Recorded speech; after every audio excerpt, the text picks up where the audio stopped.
안녕하세요. 까치살모입니다. 오늘은 KF-21에 대한 암남미사일 통합 이야기를 해볼까 합니다. 분명 저는 두 번에 거쳐서 이 문제를 여러분에게 설명을 한 바가 있습니다. 그런데 다른 주제를 다루는 영상에 잠깐씩만 설명을 해드렸더니 여전히 이 문제를 모르거나 헛갈려 하는 분들이 있는 것 같아서 오늘은 지금 이 문제가 어떻게 된 건지 확실하게 정리를 해드릴까 합니다. 한 가지 확실한 건 지금 이 문제는 암남 통합에 대해서 협조적이지 못한 미국에게 우리가 뭐라고 할 처지가 아니라는 점입니다. 결론은 이런 결과가 나온 건 전부 우리가 자초한 일이기 때문에 미국에게 우리는 할 말이 없는 입장입니다. 아무튼 어쩌다가 이 문제가 이리도 꼬인 건지 저도 무척 당황스러운 상태라 뭐라고 할 말이 없습니다. 그 전에 앞서서 드디어 페루와 우리나라가 흑표전차와 그리고 차륜형 장갑차를 판매하기 위한 계약을 정식으로 체결했네요. 제가 이 문제는 이미 저번 달에 이야기했고 제가 이야기했을 때는 이번 달 초 12월 1일쯤에 계약을 체결할 것 같다고 이야기했는데 오히려 좀 더 늦어졌군요. 그래서 드디어 정식 계약을 체결했고요. 이번에 우리는 1차적으로 54대 흑표와 141대 차륜형 장갑차를 공급하게 되고 계약 규모는 19억 달러, 우리 돈으로 2조 7,900억쯤 계약 형식은 총괄 합의서 형식이라고 합니다. 한마디로 이 차량들 대부분은 페루 현지에서 페루의 조병창에서 조립되기 때문에 총괄 합의서 형식으로 계약이 체결된 것입니다. 그리고 내년 3월 달에 KF-21에 대한 양산 1호기 출고식이 열린다고 하네요. 원래는 KF-21에 대한 양산 출고식은 6월 달에 있을 거라고 예정이 되어 있었지만 제가 저번에 9월 달에 있는 필리핀의 방산전시회에서 필리핀 측에서 우리 KF-21의 양산기가 참여해 줄 것을 요청해 와서 원래는 6월 달에 출고식이 있고 9월 달부터 부대 배치에 들어가는 일정을 지금 조율 중이라고 했었는데요. 결론은 필리핀 방산전시회에 참여하기 위해서 출고식을 앞당겼다는 이야기이고 그럼 아마 당연히 부대 배치도 앞당겨지겠죠. 필리핀에 파견될 때까지 우리 조종사들이 어느 정도 KF-21에 익숙해지는 시간이 필요할 테니 말입니다. 그리고 이번에 현대로템에서 우리 K600 콧불소 공병전차에 대한 2차 양산 계약을 체결했다고 하네요. 이번 계약은 2,500억 상당의 규모로 이번 2차에 생산되는 물량은 해병대와 그리고 전방부대에 배치된다고 합니다. 참고로 현재 우리는 1차로 78대 콧불소를 생산을 해서 전량 제7군단의 기계화 사단들의 공병부대에 배치해서 운용 중인데요.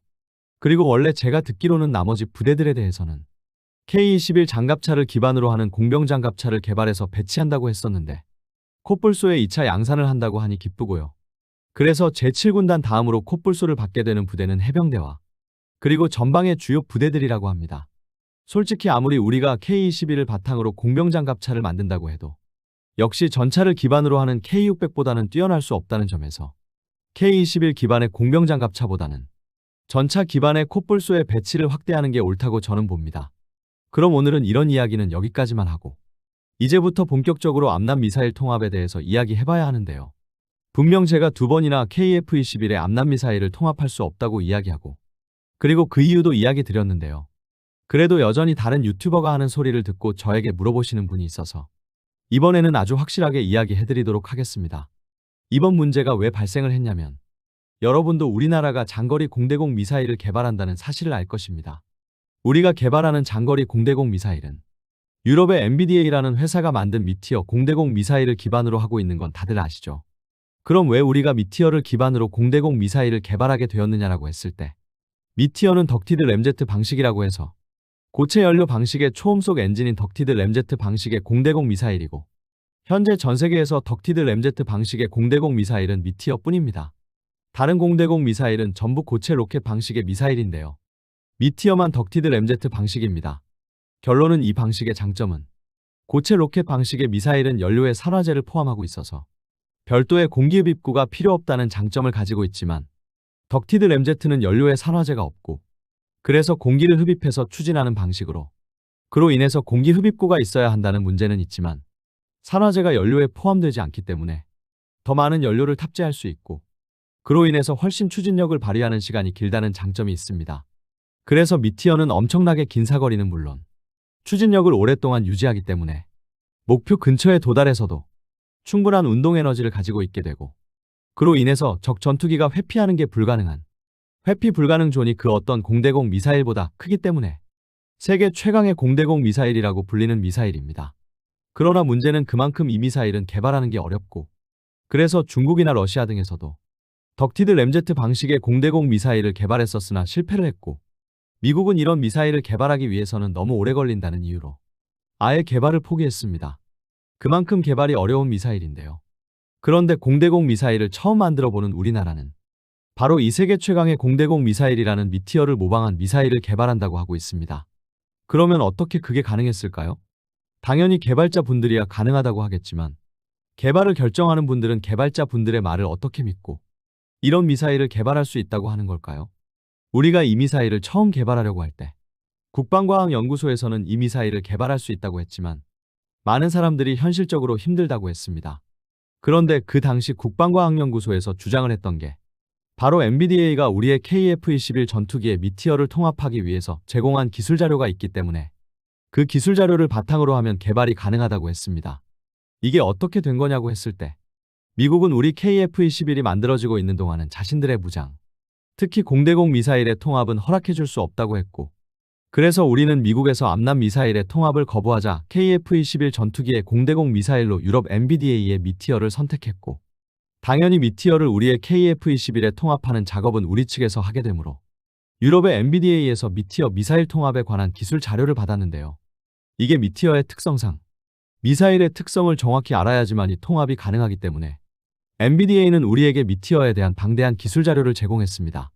그래서 그 기술 자료를 바탕으로 하면 한국판 미티어를 개발할 수 있다는 게 우리 국방과학연구소의 주장이었습니다. 그런데 여기서 한 가지. 아마 많은 분들이 이 이야기를 여기저기서 많이 들어보셨을 것입니다. 왜냐하면 이 이야기는 저 말고도 정말 많은 유튜버들이 했던 이야기이니까요. 그리고 이게 많이 알려진 이유가 그 당시 미티어급 공대공 미사일을 우리가 개발할 수 있겠냐는 사람들의 의문을 해소하기 위해서 국방과학연구소에서 미티어의 기술 자료가 우리에게 있으니 개발 가능하다고 여기저기 홍보를 하고 다녀서 정말 많이 알려진 이야기라 아마 여러분도 분명 이 이야기를 들어보셨을 것입니다. 그리고 이런 국방과학연구소의 주장이 받아들여져서 우리는 미티어급 공대공 미사일을 개발한다고 합니다. 그런데 이게 엄밀히 말하면 KF-21의 미티어 미사일을 통합하라고 준 기술 자료를 우리 마음대로 무단으로 사용하고 그리고 심지어는 MBDA가 제공한 미티어 공대공 미사일을 우리가 무단으로 카피하는 것입니다. 그리고 이번 문제는 바로 여기서 발생을 하게 됩니다.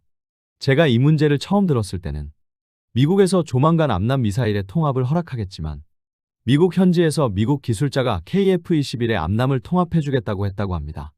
그리고 이번에 나온 소식은 암남 미사일을 통합하는 걸 허락하겠지만 미국 기술자들이 우리나라에 들어와서 KF-21의 암남 미사일을 통합한다는 것입니다. 이게 결론은 미국에서 통합 작업을 하나, 우리나라에서 통합 작업을 하나의 차이일 뿐. 그 결론은 둘 다 똑같습니다. 결론은 전투기를 개발한 우리나라에서 미사일을 통합하는 것이 아닌 미국 미사일 업체 관계자가 통합을 한다는 이야기이고 그래서 결론은 둘 다 똑같습니다. 그럼 결론은 무엇이냐면 바로 우리에게 암남 미사일의 기술 자료를 주지 않겠다는 것입니다. 그리고 미국 측에서 우리에게 암남 미사일의 기술 자료를 주지 않겠다고 한다고 해도 우리는 입이 두 개라도 할 말이 없습니다. 왜냐하면 이미 우리는 전과가 있기 때문입니다. 이미 우리는 MBDA의 기술 자료를 무단으로 사용하겠다고 선언해버린 전과자입니다. 그런데 미국 업체가 미치지 않고서야 이미 다른 회사의 미사일의 기술 자료를 무단으로 마음대로 사용해버린 우리에게 자신들의 미사일의 기술 자료를 주겠습니까? 불가능한 이야기입니다. 결론은 이번 문제는 우리 국방과학연구소에서 MBDA가 제공한 기술 자료를 바탕으로 미티어를 모방한 미사일을 개발하겠다고 해서 발생한 문제라고 보시면 됩니다. 그래서 미국에서는 너희에게 우리의 기술 자료는 줄 수 없으니까 우리가 대신 통합해주겠다는 이야기입니다.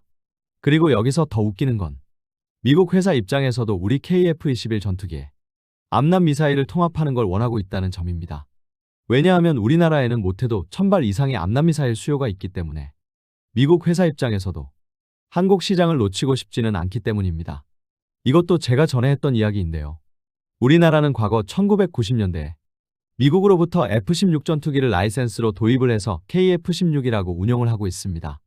그리고 우리는 그 당시 전투기를 도입하면서 KF-16에 사용할 공대공 미사일도 같이 도입을 했고 그 당시 우리는 KF-16을 위해서 수백 발의 AIM-120 밤남 B형을 도입했습니다.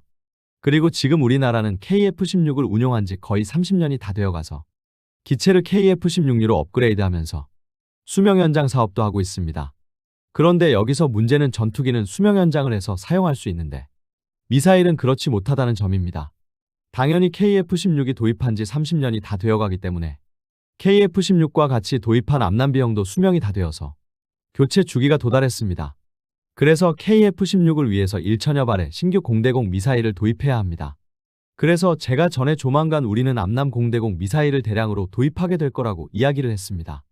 그래서 우리는 지금 현재 대량의 암남 미사일에 대한 신규 수요가 있고, 그래서 당연히 미국 업체도 우리에게 암남을 대량으로 판매하고 싶어 합니다. 그런데 문제는 지금 우리는 우리의 KF-21에 대한 암남 통합이 끝난 다음에 암남 미사일을 대량 발주를 하기를 원하고 있습니다. 그 이유는 간단한데요. 아마 여러분도 저에게서도 들었을 것이고, 저 말고도 다른 기사나 유튜버들에게도 들었을 텐데요. 우리는 미티어 미사일을 고작 100발을 도입하기로 한 상태입니다. 우리가 KF-21 블록원만 40대를 생산하기로 했는데, 미티어를 고작 100발만 도입한다고 하는 건 너무 수량이 적은 건데요. 결론은 우리 공군은 어차피 KF-16을 위해서 암남 미사일을 대량으로 도입해야 하기 때문에 이번에 도입한 암남 미사일을 KF-21과 KF-16류가 같이 사용을 하면서 우리의 장거리 공대공 미사일이 개발될 때까지 버티기를 할 생각입니다. 그래서 미티어의 도입 수량을 최대한 줄이고 KF-21의 암남 통합이 끝나면 KF-16을 위한 암남을 대량 도입할 생각입니다. 그래서 미국 업체도 우리에게 암남을 팔려면 KF-21에 대한 암남 통합을 해야 합니다.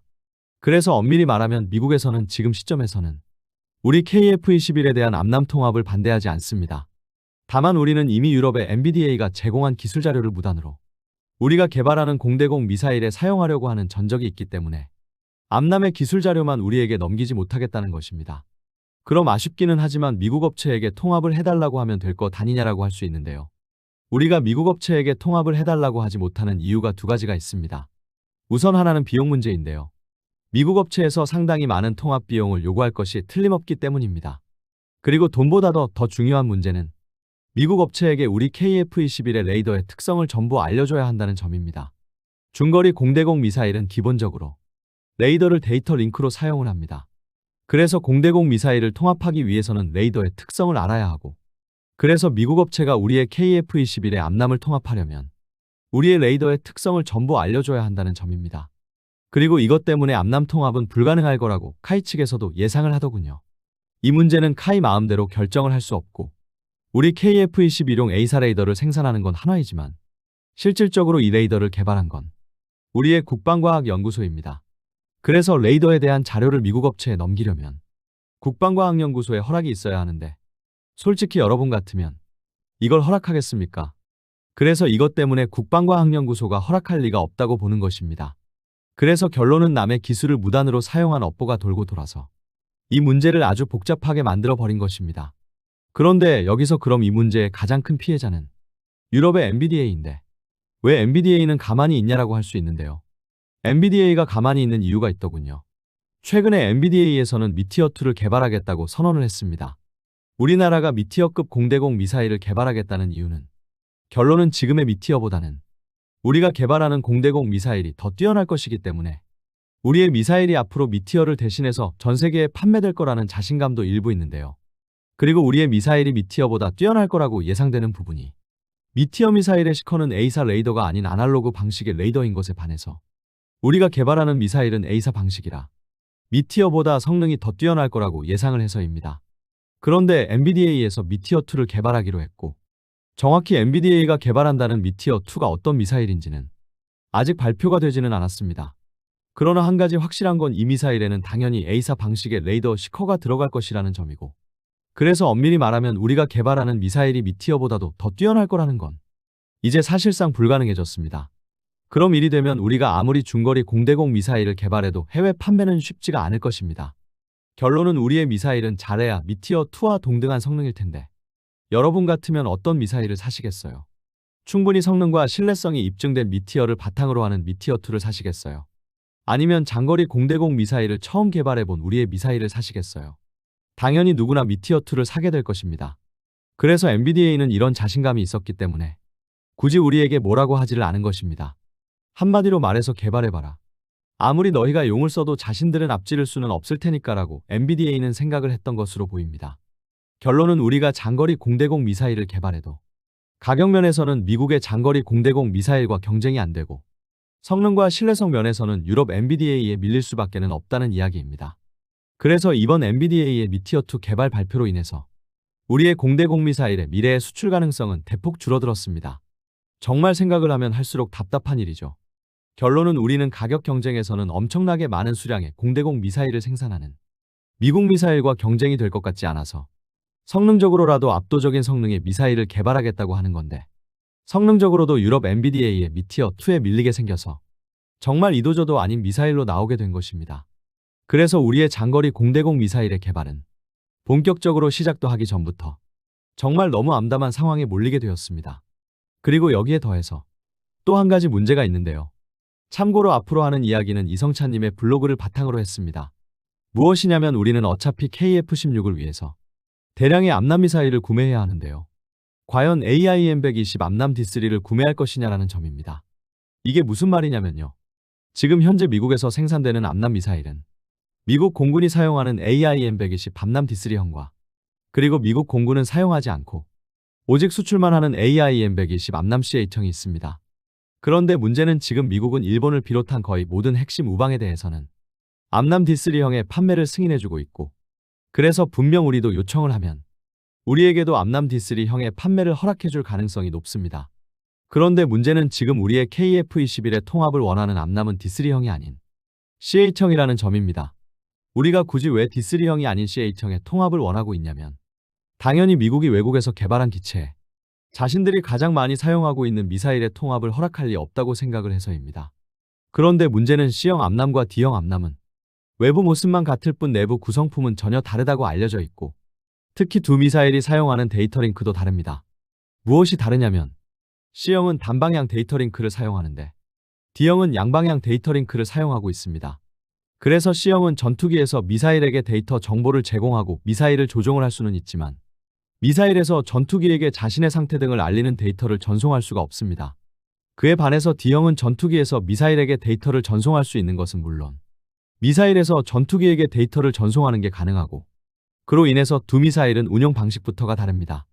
당장 C형은 미사일을 발사하면 전투기에서 미사일로 계속 신호를 보내서 미사일이 정상적으로 날아가게 만들어야 하지만, D형은 미사일을 발사하고 나서는 우선 미사일은 자체적인 항법장치로 비행을 하다가 미사일이 목표 근처에 오면 그때서야 전투기와 미사일이 양방향 데이터 링크를 통해서 교신을 하고 미사일을 유도해주면 됩니다. 쉽게 이야기해서 C형과 D형의 차이는 마치 우리 해군의 이순신급 구축함과 세종대왕급 이지스함의 차이라고 보시면 됩니다. 한마디로 말해서 C형은 미사일에 대한 데이터 전송을 지속적으로 유지해야 하는 방식이고, 그로 인해서 한 발씩 유도를 해야 해서 전투기가 한 번에 발사할 수 있는 미사일의 수량의 한계가 분명한 것에 반해서 D형은 여러 발의 미사일을 발사하고 미사일의 종말 단계에서만 데이터를 전송해도 되는 이지스함 같은 방식이라는 이야기입니다. 이처럼 두 미사일은 데이터 링크의 방식까지도 다르기 때문에 결론은 C형을 통합했다고 해서 KF-21에서 D형을 사용할 수는 없다는 점입니다. 그래서 우리나라는 바로 KF-21을 위해서 D3형을 도입하지 않고 CH형만을 도입할 가능성이 높습니다. 그러나 여러분도 알겠지만 C형 암남은 인도, 파키스탄 공중전 등 기존에도 이미 여러 번 교란에 당한 적이 있어서 그 신뢰성이 너무 낮다는 것이 문제입니다. 한마디로 말해서 중국 공군을 상대로 사용을 할 수 있냐는 문제가 있는 것입니다. 그래서 우리나라도 D형 암남 미사일을 확보해야 하는데 KF-21 때문에 D형이 아닌 C형을 구매할 가능성이 높다고 알려져 있습니다. 솔직히 그래서 이것도 정말 머리가 아픈 문제입니다. 일각에서는 이번에 우리가 미국에게 D3형의 판매를 요구하지 않으면 나중에 신형 공대공 미사일인 AIM-260을 구매할 때도 문제가 될 거라고 이야기하고 있습니다. 한마디로 말해서 일본은 AIM-260을 구매할 때 우리는 할 수 없을 수도 있다는 거죠. 그래서 이 문제도 정말 머리가 아픈 문제입니다. 아무튼 그래서 분명 우리나라는 국산 공대공 미사일을 개발해야 하는 건 사실이지만, 그로 인해서 지금 우리는 아주 난처한 상태에 놓여 있다는 점입니다. 결론은 이 문제를 우리가 어떻게 풀어야 할 것이냐가 너무 골치 아프게 되었습니다. 분명한 건 우리 KF-21의 수출을 위해서도 암남 미사일을 통합해야 하는 건 분명한 사실인데, 과연 우리 국방과학연구소가 우리 KF-21의 레이더 기술 자료를 미국 업체에게 넘기는 게 가능할 것인가가 문제이고, 그리고 과연 우리는 미국으로부터 암남 D3형을 구매할 것인가도 문제입니다. 어떤가요, 여러분? 여러분이라면 이 문제를 어떻게 풀어야 한다고 보시나요? 이상 영상 봐주셔서 감사합니다.